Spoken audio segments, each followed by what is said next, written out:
This is Sarah with registerednursern.com, and in this video I'm going to be going over cirrhosis. And this video is part of an NCLEX review series over the gastrointestinal system. And as always, at the end of this video, don't forget to take the free quiz that will test you on this condition. So let's get started. So what is cirrhosis? Cirrhosis is a liver disease where the liver cells become so severely damaged that they become replaced with this fibrosis tissue.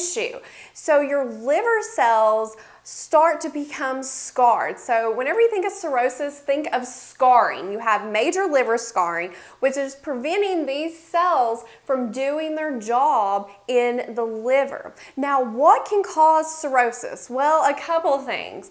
Number one, a viral infection, like from hepatitis C or B. And what happens, that virus gets in those liver cells, attacks them, and they no longer function and do their job. So the patient can develop scarring of the liver. Another cause is heavy alcohol consumption. And these two top ones are the most common causes here in the US of cirrhosis. Then another cause is increased fat collection in the liver, and this cause is actually on the rise due to increased number of people with obesity. Also, patients who do not manage their cholesterol, they have long-term hyperlipidemia, and diabetes can lead to this condition as well. Also, problems with the bile duct. And why is that? Okay, well, really, your liver and your gallbladder work together. Your liver produces the bile, which goes down through the common bile duct and hangs out in the gallbladder until you need that bile to help digest the fats in your food. Well, if you get a stone in here, that can cause that bile not to drain down properly, which can backflow into the liver and damage those cells, hence over time leading to cirrhosis. And of course, anything that is like an autoimmune condition that attacks those hepatocytes within the liver. Now let's take a look at the role of our liver, because in order to understand those complications that you're going to see in a patient with cirrhosis, along with our nursing interventions, the whole rationale why we're doing what we're doing, we have to understand the basic function of our liver. Okay, so what does our liver do? Our liver is a super important organ. I know I say that about every organ, but it's really true about the liver. Because in a nutshell, what our liver is doing is it's taking that blood that it's receiving, because what's cool about the liver is that it receives its blood supply from two sources, which we're going to go over here in a second. And it's going to take that blood and it's going to filter it, and it's going to do several things to the substances found in that blood. It's going to metabolize many of those substances. It's going to detoxify, remove some of those substances from the blood that we don't need, like drugs we've taken or things that have just built up in the body that we don't need. It's going to store some of those substances, and then it's going to produce some really important substances like bile, proteins that play a role in clotting, and like albumin and things like that. So it's super important. Now, how does it do that? Well, it does that through its blood supply. So let's talk about those two routes it receives its blood. Okay, the first one that I really want you to commit to memory is called the hepatic portal vein. That's this in blue, because this is a big complication that is going to happen in cirrhosis called portal hypertension. So you have this hepatic portal vein, and it is receiving blood from your organs that play a role in digestion. So the blood that is shooting through that hepatic portal vein is really rich in nutrients, but it's really poor in oxygen. So in order to really, for your liver to survive, it needs some oxygenated blood, which is going to come through that hepatic artery. And the hepatic artery has came off from the aorta. And remember, the aorta has just came off from the heart and has received that nice, fresh, oxygenated blood, and it's going through the body. Now, what are those organs connected to the hepatic portal vein? Which you want to remember, because whenever we develop portal hypertension, some of these organs are going to be affected. So we have the pancreas coming off from the hepatic portal vein, our stomach, our spleen, very important, and our small and large intestines. And it's sending because you just ate food, and You have all those cells that have taken the nutrients, gathered it from your food, and it's going to take it to the liver so the liver can do what it needs with it. Now, as all this blood enters the liver through the hepatic artery and the hepatic vein, it's eventually going to mix together and make its way back through the heart once it's been filtered. But how is it filtered? What's doing this? Well, in your liver are these little functional units called hepatic lobules, and they are the areas that contain the liver cells that do all the hard work to filter the blood. I like to compare it to whenever we were talking about the kidney. Remember, in each kidney you have the nephrons, and there was millions of those little nephrons, and the nephrons had these little systems that took and removed this filtrate here, put this here, and in the end produced urine and maintained homeostasis in our body. Well, in a sense, the liver is doing a little bit of the same, but it doesn't produce urine, of course. So whenever you look at the lobule, if you took it and sliced it like this, you could see these little areas of where the hepatic portal veins coming in, the artery, and the common bile duct, and how it's all flowing into that central vein, which is going to go back to the heart. So if you cut it in half, like I said, you will find this hexagon shape. And within each corner of the hexagon shape, you have in green the common bile duct, which is going to receive bile from the hepatocytes, because in this white area, which I represented in blue here, are your hepatocytes. And your hepatocytes are really what does majority of the job in the liver with metabolizing, storing, and producing, everything like that. And they're going to send the bile that they produce through that common bile duct, which is going to go eventually down into the gallbladder and be stored whenever you need it to help digest fats. And it's going to be squirted down into the duodenum. And remember, bile plays a role in us absorbing fats and those fat-soluble vitamins. Then here you have the hepatic artery and the hepatic portal vein. And together, this is called the portal triad. And the blood is going to flow from the hepatic artery and the hepatic portal vein into the sinusoid, which is represented in this like blue area. And it's going to flow down there and eventually drain into the central vein and go back to the heart. Well, in this sinusoid is this really neat cell called the Kupffer cell, and it's a type of macrophage, and it is here in purple. And this macrophage, what do? They like to clean up the area, and its job is going to be removing debris, removing bacteria, and most important of all that I want you to remember is removing those old red blood cells, because the Kupffer and the hepatocytes, in a sense, are a team in how they turn unconjugated bilirubin into conjugated bilirubin, which is really a big thing in cirrhosis whenever we're talking about jaundice. So remember that. Okay, now let's analyze what it does and hit the highlights of what it metabolizes, detoxifies, stores, and produces, because it ties in to our signs and symptoms, nursing interventions, and everything. Okay, so metabolizing. Big thing that your liver metabolizes is glucose, because it just received all this blood that is very rich in glucose from those digestion organs.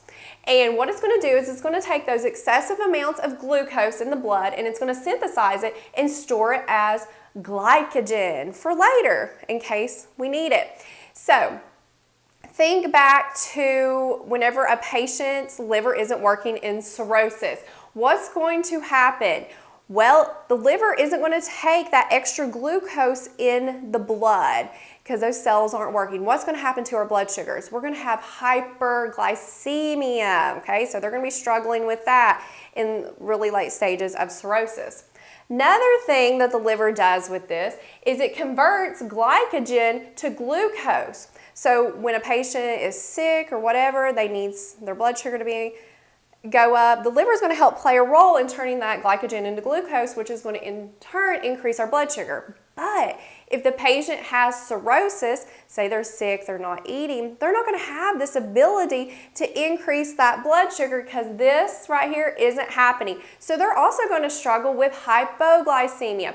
And that's why a lot of times people with cirrhosis may be termed hepatic diabetes. They develop diabetic type symptoms with cirrhosis, and that is the reasoning behind it, because The liver is not metabolizing and messing with the glucose and the glycogen like it should. Now let's talk about how it metabolizes lipids and specifically proteins. I want to hit on the proteins. Okay, proteins. What is the byproduct of protein breakdown? It is ammonia. Well, ammonia is really toxic to our body, and our liver knows that. So it will take that ammonia and convert it into urea, which is a little less toxic, and the kidneys can deal with that urea, and the kidneys will take it and excrete it out and get rid of it. So the liver helps do that. But if we have cirrhosis, this process is not taking place, and instead we're not going to have the conversion to urea. We're going to be keeping the ammonia, and this causes toxic effects on the brain, which is why you will see in severe cases of cirrhosis those neurological changes, which we're going to talk about in our signs and symptoms. So keep that in mind.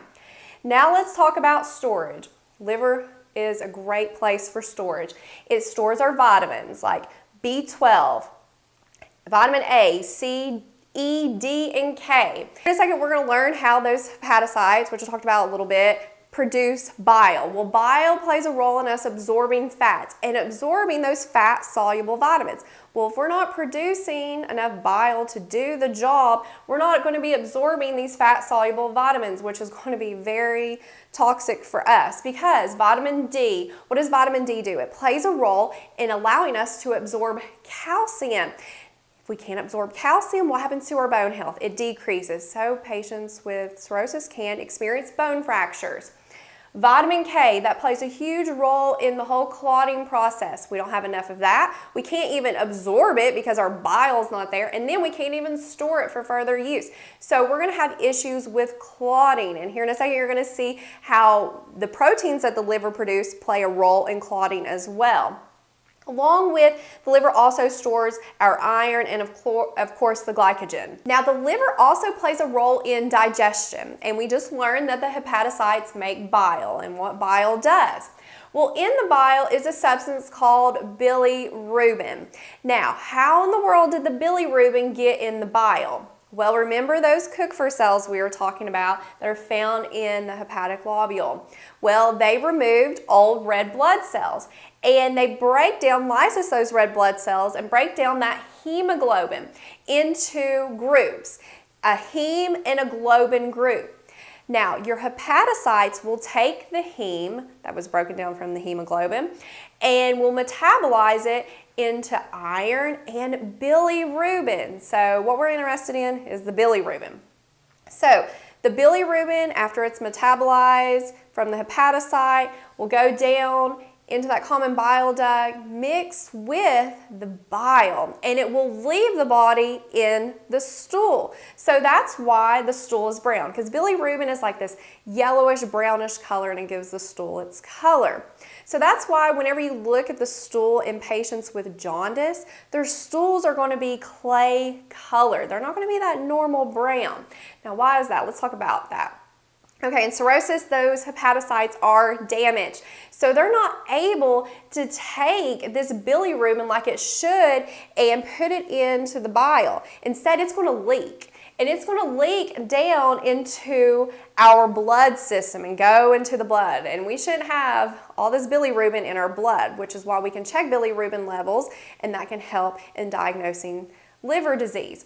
So get bilirubin in the blood, which is this yellowish brown color. That is going to leak into our skin, which is why we're going to see jaundice. So jaundice, you can see the yellowing of the sclera of the eyes, the whites of the eyes. This skin can get yellow. I've seen patients, it's like a pumpkin looking hue to their skin and their mucous membranes. And of course, there's no bilirubin in the stool because it's all hanging out in the blood. So that is why you're going to have those clay-colored stools. Another thing is that our liver produces our blood plasma proteins, which plays a role in our overall health. One important protein that I want to talk about is albumin, and we've talked a lot about albumin, and what albumin does is it maintains that oncotic pressure within our capillaries. So water likes to stay with albumin, so that keeps the water inside the capillary then going into that interstitial tissue. Well, in cirrhosis, You don't have any albumin hardly. So what's happening is that there's no water to cling to the albumin, so the water just flows out of the capillary into that interstitial tissue, which is why you're going to be seeing the ascites in that patient, the swollen abdomen, and swelling in the lower legs. Also, it makes fibrinogen and prothrombin, and these are our proteins that play a role in our clotting abilities. So not producing those, what's going to happen? This patient is at major risk for bleeding out, not being able to clot. Another thing our liver does is it detoxifies, so detoxification. So whenever we take medications, what it does is it helps make those medications less harmful to our body. So it's really important the patient has good liver function when taking medicines. And if they have really bad liver disease and long-term cirrhosis, they want to avoid drugs like sedatives, especially Tylenol and things like that. Also want to remove drinking any alcohol, because the liver removes alcohol, makes it less toxic to your body. And if you don't have that ability, you drink alcohol, you're going to get very major toxic effects. Also, a very interesting thing that our liver does is that it helps remove hormones in our body that are produced by our glands. And one hormone I want to hit on is estrogen, okay? So what will happen is that you have the hormones that naturally go through your body, and your liver is going to remove them and take them out and keep this nice balance. Well, say in cirrhosis, the patient has this, the body is not going to metabolize estrogen. So if we're not metabolizing estrogen and getting rid of it, what's going to happen? It's just going to hang out in the body. So those levels are going to increase even more. And this is not good, especially in our male patients, because they can start experiencing gynecomastia, which is enlargement of the breast tissue in males. And this is why you're also going to see these other signs and symptoms, because the estrogen levels can be high, such as the itchy red palms of the hands, along with also seeing what's called spider angiomas.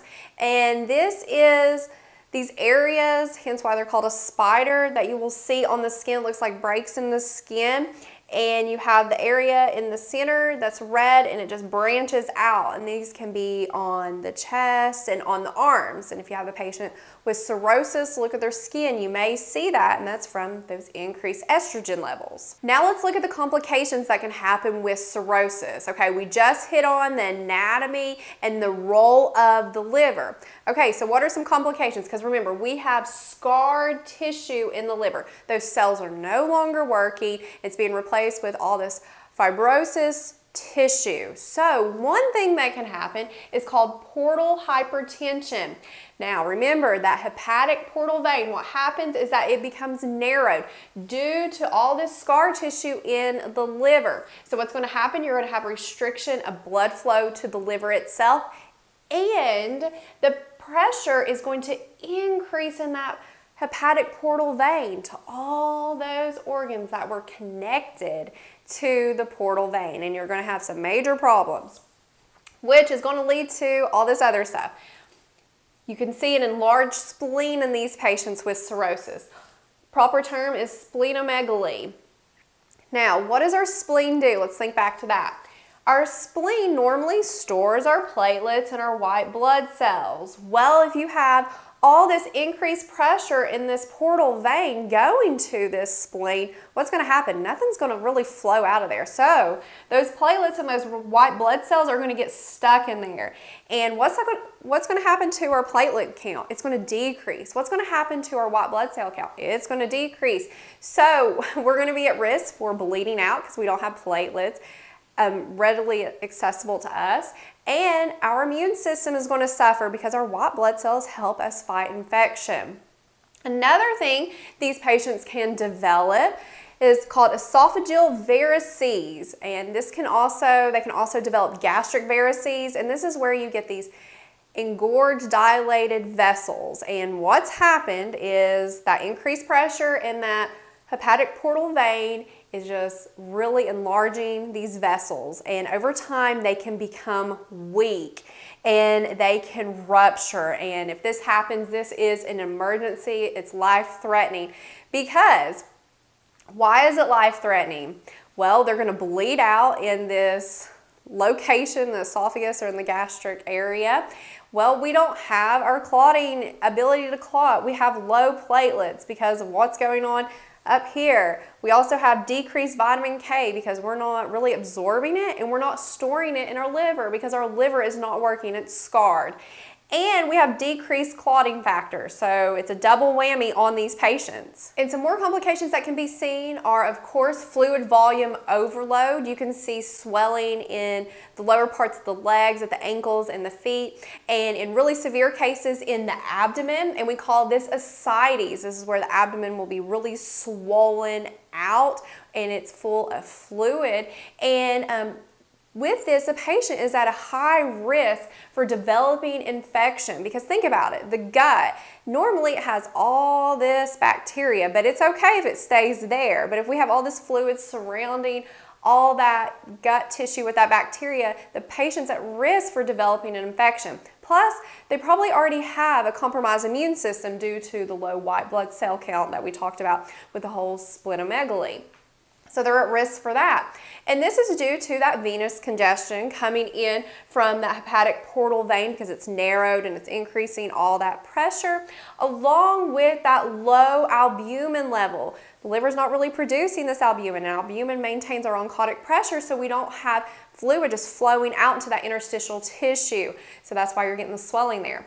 Also, jaundice, which we really hit on when we talked about the function of the liver with the Kupffer and the hepatocytes. You can see the yellowing of the skin and the clay-colored stools. They can also, in really severe stages, experience renal failure in a condition called hepatorenal syndrome, and really cirrhosis in those late stages is going to can cause multi-organ failure. It's going to affect everything, your brain and the renal system. Another condition that you really want to remember is it can cause what's called hepatic encephalopathy. And why is this? This is because the liver is unable to detoxify itself, the blood, from things it normally could. So those toxins like ammonia, because remember that's the byproduct of protein breakdown, and the liver will take that ammonia and turn it into urea and get rid of it. Well, it can't do that. So ammonia is going to collect in our brain along with other toxins. And what's going to happen to your patient? Their mental status is going to change. So you really need to monitor their mental status. Be asking them those questions. How are they responding to you? It can lead to a coma. Another thing it can cause from the collection of ammonium, the ketones, and everything in the system is a condition called ascites, and I would remember that. And how you elicit this response is to have the patient hold up their hands like this, and you will see this involuntary flapping of the hands like this, and that's why sometimes people may refer to it as hand flapping, and you will see that. Another thing, this is seen in late stages of cirrhosis, very severe. It's called hepatic fetor or fetor hepaticus, and this is where the patient's breath will have this pungent, musty, sweet smell to it. And it's from where, again, the ammonium and the ketones have collected in the blood. And what's happening is that you have all this portal shunting of this blood, and it's affecting the heart, and it's causing from all those toxins to build up as they pass through the lungs. It enters into the lungs, and as the patient breathes out and talks, it will mix in with that air that they're breathing out, and you can actually smell that. And again, that's a really late sign. The patient can also experience liver cancer along with bone fractures, and that was again because of our low vitamin D. It's not being stored, and vitamin D plays a role in how we absorb our calcium, so they can have that, along with diabetes, and that's tied back to the way that our body stores glycogen and then synthesizes the glycogen and turns it into glucose so we can manage our blood sugars. Now let's sum up everything that we have learned and look at the signs and symptoms that this patient may have with cirrhosis. Now, in the early stages, when a patient has cirrhosis, they may be unaware that they have cirrhosis because they really don't have signs and symptoms until it gets really severe in the long term. And whenever they do, it, as you've seen, it affects everything. So they're going to have lots of signs and symptoms. So to help us remember the signs and symptoms, let's remember the mnemonic. The liver is scarred, because this is what is going on. Our liver is scarred, and that's why we're having all these problems. Okay, T for tremors. That was that ascites, the flapping of the hands. H, hepatic fetor. That was that musty, smelly, pungent breath, late sign. E for eye and skin yellowing, the jaundice that you're going to see from the bilirubin hanging out in the blood. It should be in the stool, but hepatocytes aren't working, so it's in the blood and it's causing everything to become discolored. L for loss of appetite. Why would they have a loss of appetite? Well, their spleen is probably going to be enlarged. The spleen and the stomach are in close proximity. It's going to push on that stomach, causing the patient to feel full. Plus, just all the extra fluid on the stomach, if they have ascites, can cause that as well. I for increased bilirubin and ammonium levels. That's some blood tests that the physician can order, looking at that bilirubin level and the ammonium level, which we'll talk about a little bit later because we can give a medication to help decrease that. V for varices, those esophageal or gastric varices, and remember, if they rupture, that is a medical emergency. E for edema in the legs. R for reduced platelets, which if you have reduced platelets, what's going to happen? Increased risk of bleeding out. And reduced white blood cells. Have that, increased risk of infection.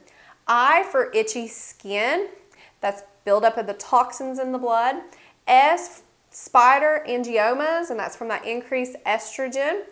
S for splenomegaly. C for confusion/coma, increased toxins in the body. A for ascites, again, that's because of decreased albumin and that venous congestion. R for redness on the palms, that's from that increased estrogen as well. R for renal failure. E for enlarged breast in men, again from the increased estrogen because your liver is not metabolizing and removing that estrogen from the body, so it's hanging out. And then the last part of the mnemonic, D, deficient on vitamins like vitamin B12, A, C, D, E, and K. Now let's look at how is this condition diagnosed, the nursing interventions we're going to do for this patient, and the treatments. Okay, a lot of times cirrhosis is diagnosed through a liver biopsy. They can have other imaging like an ultrasound, other tests to assess the structure of the liver.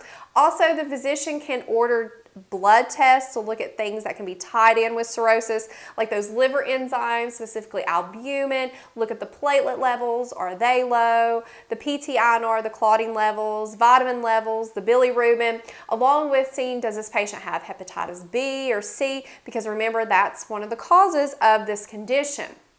Now, let's switch gears and look at our nursing interventions, okay? Whenever we're looking at nursing interventions, let's look at our problems, because our problems tie in for what we're going to do with this patient. And remember, with cirrhosis, this is like a multi-organ involved condition, and there's a lot of things going on. So one thing, they're going to be having glucose issues. Probably going to have what looks like diabetes, hepatic diabetes. So we want to monitor them for high blood sugars and low blood sugars, because their liver can't store that glycogen and then take it out, turn it into glucose, and help manage glucose stability. So we need to monitor them for that.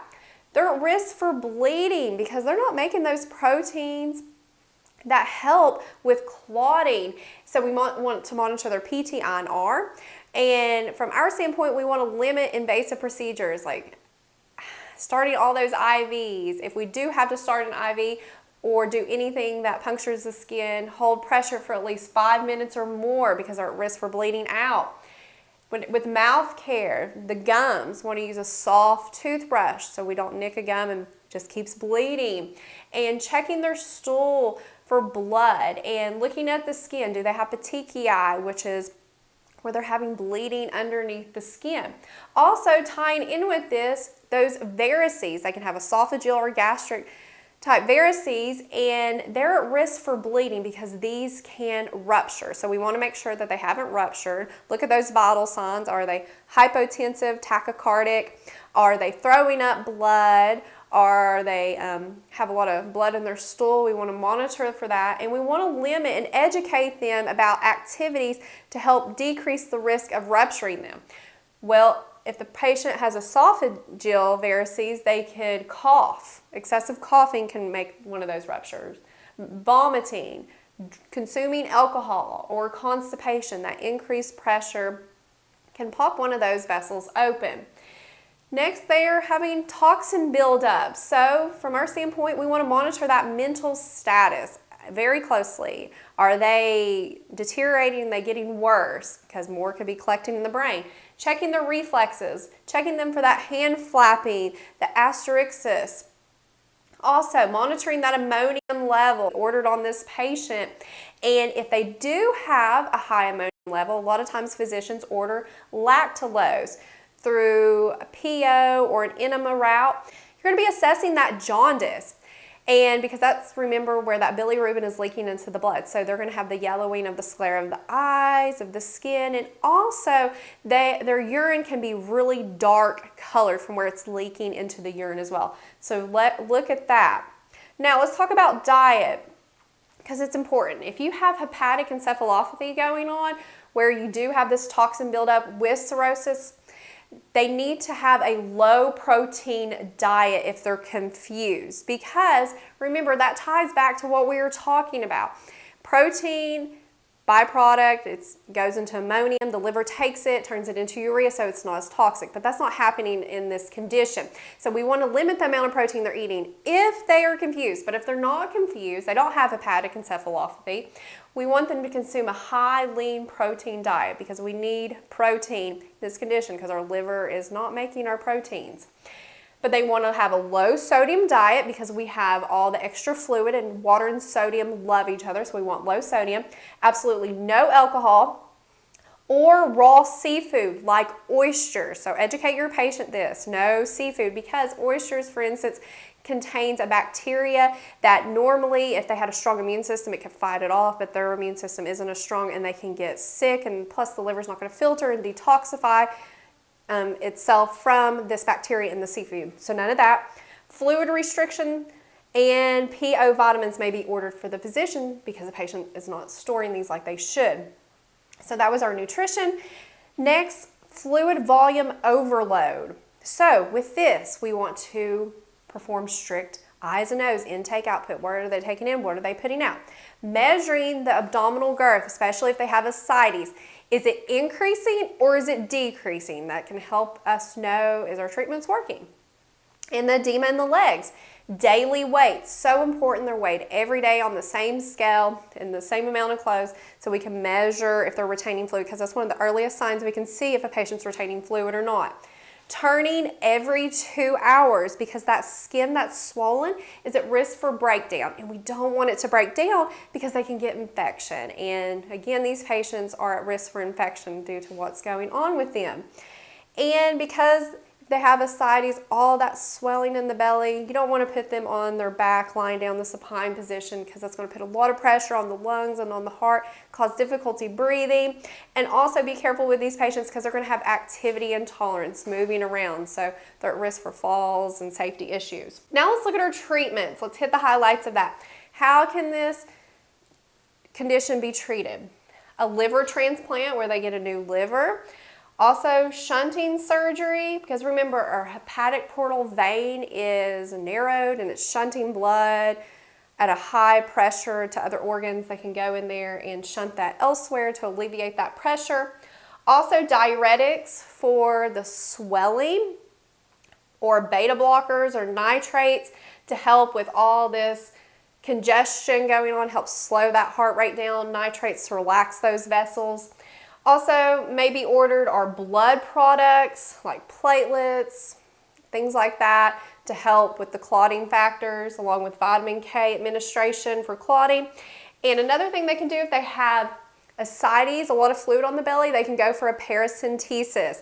And this is where they take a needle, aspirate fluid off the belly so the patient can breathe better and have less swelling. And it's absolutely amazing how much fluid they can actually remove from the stomach in these procedures. Okay, so that wraps up this NCLEX review over cirrhosis. Thank you so much for watching. Don't forget to take the free quiz and to subscribe to our channel for more videos.